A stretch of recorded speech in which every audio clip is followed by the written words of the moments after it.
चले वतन की ओर डाल के प्रेम की डोर। हम चले वतन की ओर डाल के प्रेम की डोर। बाबा खींच रहा है आज सहज ही अपनी ओर। அவ்யக்தவாணியின் தொடர்ச்சி 14/3/1983. வெளிநாட்டு குழந்தைகளுடன் அவ்யக்த பாப் தாதாவின் தனிப்பட்ட சந்திப்பு. எப்பொழுதும் தன்னை அனைத்து பிராப்தி நிறைந்தவர் என்ற அனுபவம் செய்கின்றீர்களா?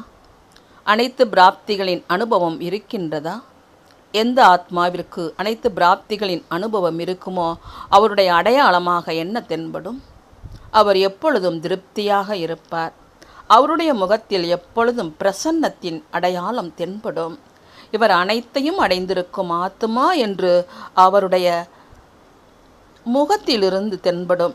எப்படி பாருங்கள், வெளியுலகில் யார் ராஜ்குமாரியாக இருப்பார்களோ, உயர்ந்த குலத்தை சேர்ந்தவர்களாக இருப்பார்களோ, அவர்களுடைய முகத்திலிருந்து இவர்கள் அனைத்தும் நிறைந்த ஆத்மாக்கள் என்பது தென்படும்.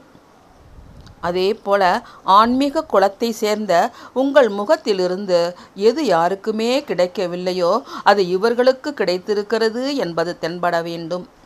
என்னுடைய முகம் மற்றும் நடத்தை மாறிவிட்டது, மேலும் முகத்தில் பிராப்தியின் ஜொலிப்பு வந்துவிட்டது என்று அனுபவம் ஆகின்றதா?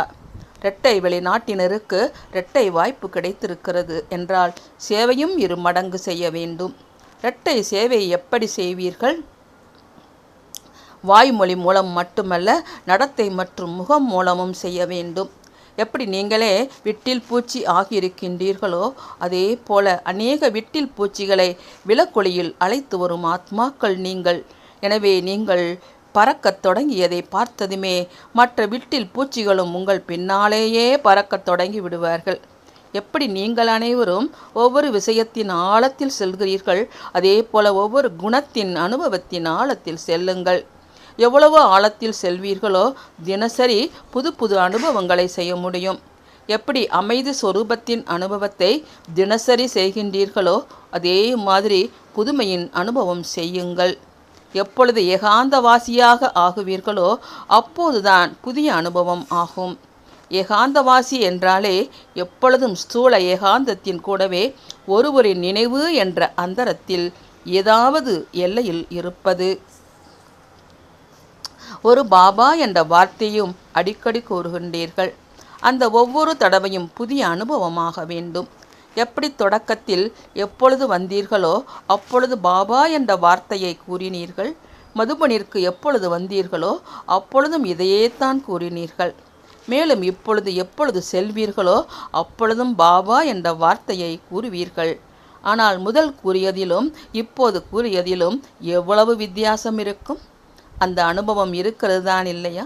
பாபா என்ற வார்த்தையோ அதே தான். ஆனால் உணர்வு பூர்வமான பிராப்தியின் ஆதாரத்தில் அதே பாபா என்ற வார்த்தை முன்னேறி சென்றது. அப்படி வித்தியாசம் ஏற்படுகிறது இல்லையா?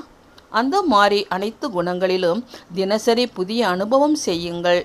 சாந்த சொரூபமாகவே இருக்கின்றீர்கள். ஆனால் அமைதியின் அனுபவம் எந்த பாயிண்டின், அதாவது ஞானத்தினுடைய பாயிண்டின் ஆதாரத்தில் ஏற்படுகிறது. எப்படி பாருங்கள், நான் ஆத்மா பரந்தாம் நிவாசி. இதன் மூலமாகவும் அமைதியின் அனுபவம் ஆகின்றது. மேலும் நான் ஆத்மா சத்விகத்தில் சுகம் அமைதி சொரூபமாக இருப்பேன் என்று இதன் அனுபவத்தை பார்த்தீர்கள் என்றால் அது வேறாக இருக்கும். அதே போல காரியம் செய்து கொண்டே அமைதியற்ற சூழ்நிலையில் இருந்த போதிலும் நான் ஆத்மா அமைதி சொரூபமானவன் என்ற அதன் அனுபவம் செய்தீர்கள் என்றால் அதன் அனுபவம் வேறாக இருக்கும். மூன்றிலும் வித்தியாசம் இருந்தது இல்லையா? அமைதி சொரூபமாகவோ இருந்தீர்கள். அந்த மாதிரி தினசரி அந்த அமைதி சொரூபத்தின் அனுபவத்திலும் முன்னேற்றம் இருக்க வேண்டும். சில நேரம் ஒரு பாயிண்ட் மூலம் அமைதி சொரூபத்தின் அனுபவம் செய்யுங்கள். சில நேரம் இன்னொரு பாயிண்ட் மூலம் அப்படி தினசரி புது புது அனுபவம் ஆகும்.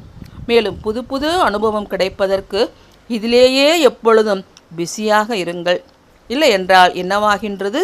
காலப்போக்கில் நினைவு செய்வதற்கான விதி, முரளி கேட்பதற்கும் படிப்பதற்கும் அதே விதி, பிறகு அதே விஷயம் என்று சில நேரம் சாதாரணமாக அனுபவமாக தொடங்குகிறது. எனவே ஊக்கமும் எப்பொழுதும் எப்படி இருக்குமோ அதே போலவே இருக்கும். முன்னேறி செல்லாது. மேலும் இதன் முடிவாக சில நேரம் அலட்சியமும் வந்து விடுகிறது. இதுவோ எனக்கு தெரியும், இதையோ நான் தெரிந்தே இருக்கின்றேன் என்ற அலட்சியம் வரும் காரணத்தினால் பறக்கும் கலைக்கு பதிலாக நிற்கும் கலை ஆகிவிடுகிறது. எனவே நீங்கள் எந்த ஆத்மாக்களுக்காக பொறுப்பாளராகி இருக்கிறீர்களோ அவர்களுக்கு எப்பொழுதும் புதுமையை அனுபவம் செய்விப்பதாக இந்த விதி அமைய வேண்டும், அவசியம் வேண்டும். புரிந்ததா? எந்த ஆத்மாக்களுக்காக பொறுப்பாளர் ஆகியிருக்கிறீர்களோ அவர்களுக்கு எப்பொழுதும் புதுமையை அனுபவம் செய்விப்பதற்காக இந்த விதி அவசியம் வேண்டும். புரிந்ததா? பெரும்பான்மையோர் நீங்கள் அனைவரும் சேவைக்கு பொறுப்பாக இருக்கும் ஆத்மாக்கள் தான் இல்லையா? ஆனால் இந்த விசேஷத்தை அவசியம் தாரணை செய்ய வேண்டும். அமைதி சொரூபத்தின் அனுபவம் ஆகுவதற்காக பாயிண்ட் என்னவென்று தினசரி ஏதாவது பாயிண்டை தேர்ந்தெடுங்கள். அதே போல அன்பு சொரூபம், ஆனந்த சொரூபம் ஆகிய அனைத்து விசேஷ பாயிண்ட்டுகளை புத்தியில் வைத்துக்கொண்டே தினசரி புது புது அனுபவம் செய்யுங்கள். இந்த புது அனுபவம் செய்து மற்றவர்களுக்கும் செய்விக்க வேண்டும் என்று எப்பொழுதும் அந்த மாதிரி உணருங்கள். பிறகு அமிர்த வேளையில் நினைவில் அமர்வதற்கு மிகுந்த விருப்பம் இருக்கும். இல்லை என்றால் சில நேரம் சோம்பல் அலை வந்துவிடும். புதியது கிடைக்கும் பொழுது சோம்பல் இருக்காது. ஆனால் அதே விஷயம் என்றால் சோம்பல் வர ஆரம்பித்துவிடும். எனவே என்ன செய்ய வேண்டும் என புரிந்து கொண்டீர்களா? முறை புரிந்ததா? இப்பொழுது ஏதாவது கேள்வி கேட்க வேண்டுமென்றால் கேளுங்கள். பொதுவாக வெளிநாட்டினருக்கு விதவிதமானவை பிடிக்கும். எப்படி பிக்னிக்கில் இனிப்பு வேண்டும், காரமும் வேண்டும், மேலும் பல வகையானவை வேண்டும் என்றால் எப்பொழுதெல்லாம் அனுபவம் செய்ய அமருகின்றீர்களோ அப்பொழுது பாப்தாதா விதவிதமாக பிக்னிக் செய்ய போகின்றார் என புரிந்து கொள்ளுங்கள். பிக்னிக் என்ற பெயர் கேட்டவுடனேயே சுறுசுறுப்பாகி விடுவீர்கள். சோம்பல் ஓடிவிடும் இல்லையா? எனவே வெளியில் சென்று விடுங்கள். சில நேரம் பரந்தாமம் சென்று விடுங்கள்.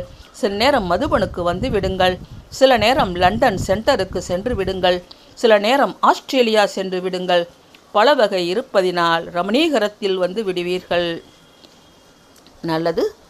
வரதானம். எல்லைக்கு அப்பாற்பட்ட சம்பூர்ண அதிகாரத்தின் நிச்சயம் மற்றும் ஆன்மீக போதையில் இருக்கக்கூடிய மிக உயர்ந்த செல்வந்தர் ஆகுங்கள். தற்சமயம் குழந்தைகள் நீங்கள் அந்த மாதிரி உயர்ந்த சம்பூர்ண அதிகாரி ஆகின்றீர்கள். சுயம் சர்வசக்திவான் மேல் உங்கள் அதிகாரம் இருக்கிறது.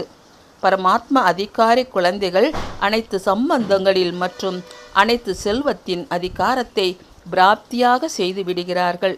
இந்த நேரம்தான் தந்தை மூலமாக மிக உயர்ந்த செல்வந்தர் ஆகுக என்ற வரதானம் கிடைக்கிறது. உங்களிடம் அனைத்து குணங்களின், அனைத்து சக்திகளின் மற்றும் உயர்ந்த ஞானத்தின் அழியாத செல்வம் இருக்கிறது. எனவே உங்களைப் போன்ற செல்வந்தர் வேறு யாரும் கிடையாது. ஸ்லோகன். எப்பொழுதும் கவனமாக இருந்தீர்கள் என்றால் அலட்சியம் முடிவடைந்துவிடும். ஓம் சாந்தி.